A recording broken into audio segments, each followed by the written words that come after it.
Merci à tous et à toutes pour vos interventions depuis le début de cette séance de travail autour d'une thématique importante, transition et travail. Donc c'est une thématique qui a été retenue au niveau national, donc portée par l'ensemble des directions régionales de l'Agence nationale pour l'amélioration des conditions de travail pour cette 20e édition de la semaine pour la qualité de vie au travail.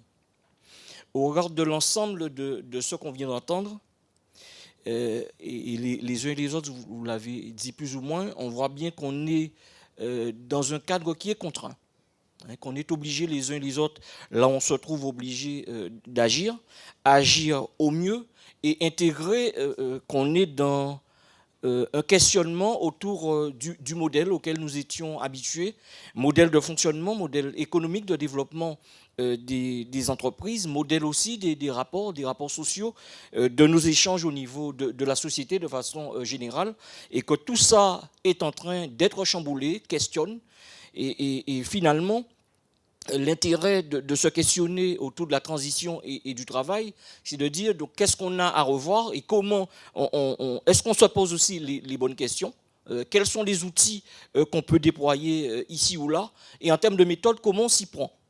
En gros, c'est ce que je retiens de l'ensemble de ces interventions. Cette thématique est importante aujourd'hui parce qu'on est dans un contexte et tout le monde s'en aperçoit. Les choses changent. Il y avait un reportage pas plus tard que hier soir disant que les températures augmentent et qu'en Guadeloupe, notamment, que le mois de juin a été le mois où on a relevé des niveaux de température qu'on n'a jamais connus. Vous avez les rapports incessants et réguliers du GIEC qui montre un peu la dégradation de cet environnement. Le rapport Pisani remis au mois de mai dernier au Premier ministre et qui fait état d'une aggravation et des moyens, des ressources, notamment d'un point de vue public, qui seraient utiles si on veut changer les choses.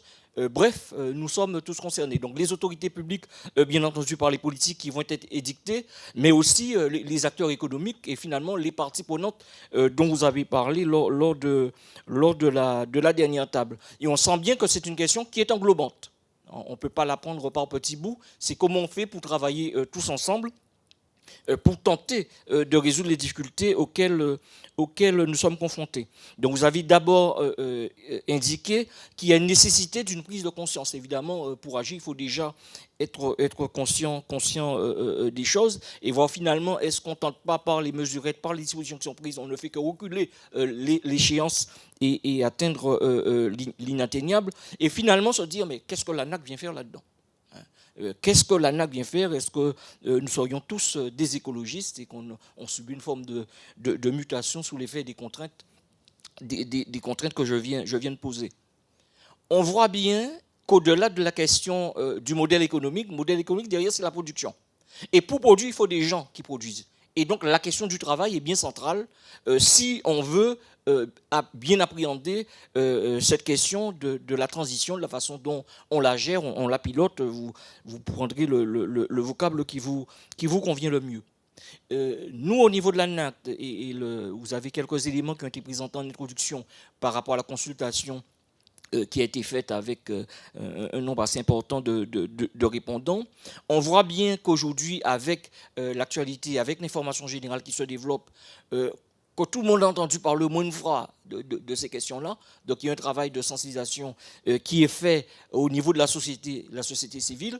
Pour autant, et l'enquête le montre, et on voit qu'en Guadeloupe, ce n'est pas spécifique pour le cas, hein, c'est une problématique qui est générale, que si on en discute ici ou là, mais globalement, en interne dans les entreprises, ça reste encore un champ à explorer, puisque on a eu quelques exemples, et tant mieux, d'entreprises qui prennent l'initiative, qui essaient de faire, mais ce n'est pas le cas de la majorité. Donc un gros travail reste à faire. Lors de la table consacrée à l'analyse de la dimension écologique. Donc M. Flower disait de faire attention aux solutions qu'on peut proposer, qui peuvent apparaître à premier abord comme étant des solutions intéressantes, mais finalement quand on gratte un peu, on peut s'apercevoir que le mieux est parfois l'ennemi du bien. Donc qu'il faut prendre le temps de réfléchir. Et lorsqu'on parle d'économie verte, on parle de développer, par exemple, des activités autour de l'entretien, etc. Nous, ce qu'on observe, c'est que les métiers qui peuvent se développer ne sont pas forcément des métiers qui préservent du point de vue de la santé au travail. Parce que ce sont des métiers qui développent les gestes répétitifs, qui sont facteurs de TMS, etc. etc. Donc, des fois, on a un discours qui est porté, mais le développement durable, une approche écologique, sans prendre le temps d'analyser les choses, on reproduit les mêmes effets. Autre élément, on parle beaucoup de la digitalisation.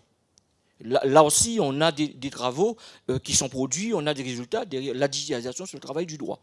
Travail du droit avec une nouvelle parcellisation des tâches qui apparaissent. Là, vous avez notamment un chercheur italien qui a produit sur ça. Donc une nouvelle forme de division du travail, et en fait on est en train de développer du travail à la tâche. Et quand vous utilisez des outils avec l'intelligence artificielle, au départ vous avez beaucoup de saisies et parfois des micro-tâches. On parle même de micro-tâches et des gens qui sont payés à la tâche, à chaque micro-tâche réalisée, quelques centimes d'euros.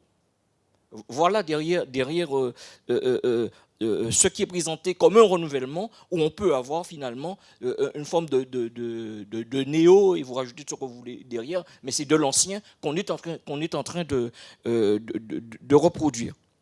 Donc, qui montre l'intérêt, là, pour l'ANACT de s'intéresser à ces questions-là. La contrainte écologique, lorsqu'on évoque notamment les changements de température, c'est déjà les conditions dans lesquelles on va travailler. Donc, c'est comment on prend en compte, quel est l'aménagement des espaces, comment on intègre, comment aussi on prend en compte le point de vue des acteurs. Et c'est en cela que les trois tables qui ont été proposées sont complémentaires. Il y a bien cette question écologique et les contraintes auxquelles nous sommes confrontés qui nous obligent à agir. Il y a les transformations au niveau de nos organisations. Donc, quelles sont les réponses que nous apportons pour pouvoir y répondre? Et il y a la question finalement de la responsabilité de l'entreprise, mais plus globalement, comment l'entreprise s'inscrit en société. Et c'est ça l'enjeu de la RSE. En quoi mon entreprise fait société? Et que par conséquent, je ne peux pas être un acteur de production au sens classique de l'économie où je conjugue des facteurs de production, travail et capital et je produis un service. C'est comment je m'inscris dans la société, quel est le regard que moi-même je porte et de toute façon que les parties prenantes portent sur mon activité, et il y a des choses qui sont de moins en moins tolérées. Il suffit de regarder à Sainte-Rose le nombre de fois que le pont de la Boucan est bloqué parce que telle ou telle partie prenante remet en cause des éjections au niveau de la nature, de ceci, de cela. Nos industriels sont questionnés. Donc c'est comment on s'inscrit dans la société, comment l'entreprise revoit sa place et comment elle revoit sa grille de lecture, et que cette grille de lecture soit plus large qu'une grille uniquement économique et financière.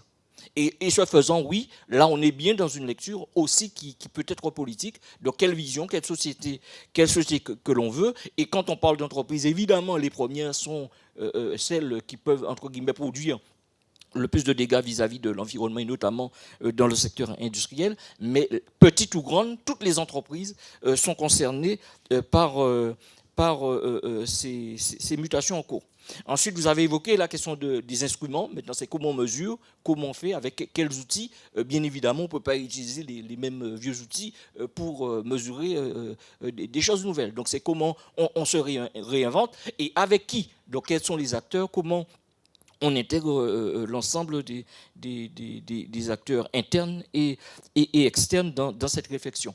Et en cela, on est bien dans une démarche, là aussi, comme il est proposé au niveau de l'entreprise pour ce qui concerne le travail, de démarche de qualité de vie au travail. Non. Et comment la qualité de vie au travail peut être une façon, et là aussi au niveau de l'enquête on a quelques éléments de résultats, peut être un élément de re-questionner comment on produit. Qu'est-ce qu'on produit? Quelle est la qualité de la production, la qualité des produits? Donc, c'est questionner tout ça et les façons de faire. Et à ce moment-là, on arrive à faire une jonction entre le travail et les conditions de sa réalisation et notre bien-être de façon plus globale. Et en gros, aujourd'hui, qu'est-ce qu'on réserve à la génération future? C'est bien ça l'enjeu du développement durable, c'est comment on n'épuise pas tout et qu'on hypothèque les générations à venir. Voilà un peu le sens des quelques enjeux et des questionnements que nous avions en amont et qui vont encore perdurer et qui expliquent la raison pour laquelle nous vous avons convié à nous suivre et à vous questionner avec nous autour de ces enjeux. Donc on ne fait que commencer en faisant cela. Vous voyez bien que le travail est encore devant nous.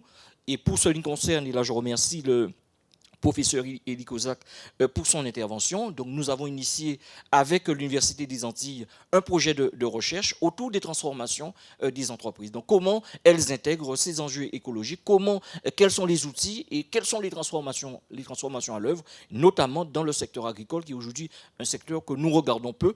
Et on connaît la question de la chlordécone. Bon, au-delà de ces questions-là, de façon plus générale, l'usage des produits phytosanitaires, les contraintes qui sont pesées ici ou là, comment ces entreprises s'organisent. Et il y a un certain nombre de choses qui sont en cours, peut-être peu visibles pour tout le monde, mais des choses en cours et peut-être il y a quelques enseignements à tirer de ces transformations et peut-être que là aussi, le secteur agricole peut être éclairant pour les autres secteurs d'activité. Voilà en quelques mots ce que je peux vous dire en termes à la fois de synthèse et de ce que nous comprenons aujourd'hui de ces enjeux au niveau de l'ANACT.